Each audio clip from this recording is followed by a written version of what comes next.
Di hari jadinya yang pertama, Badan Standarisasi Instrumen Pertanian atau BSIP Kementerian Pertanian menggelar pameran berbagai produk hasil pertanian berjuluk Gebyar Agro Standar di lapangan BB Biogen Komplek BSIP Cimanggu, Tentara Pelajar Kota Bogor pada Selasa pagi.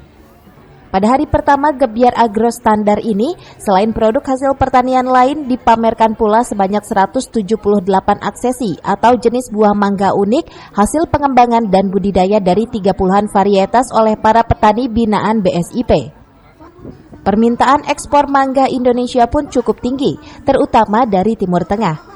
Bahkan dalam waktu dekat, petani mangga Gedong Gincu di Solok, Sumatera Barat akan melakukan ekspor perdananya ke Abu Dhabi, yang rencananya akan dilepas oleh Menteri Pertanian Syahrul Yassin Limpo pada puncak acara Kamis 21 September mendatang.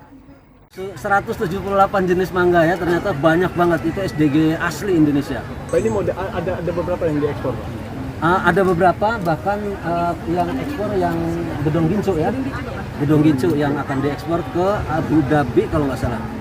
Permintaannya sudah banyak, ada dari Korea, ada dari Jepang, tapi ada beberapa parameter yang harus dipenuhi dulu, terutama untuk yang ke Jepang, karena mereka sangat rigid banget. Dia nggak mau unsur-unsur misalnya pestisida terlalu tinggi, lalat buah dan seterusnya masih diminta dikoreksi dulu sama. Jadi ini perdana untuk ekspor atau? Untuk mangga sudah 15 tahun kita nggak bisa masuk ke negara lain. Jadi ini perdana menurut saya, ke Timur Tengah juga perdana ya. Dulunya pernah mungkin dulu sebelum berkembang hama penyakit, ya sekarang perkembangan hama penyakit karena perubahan iklim mereka nggak mau lagi.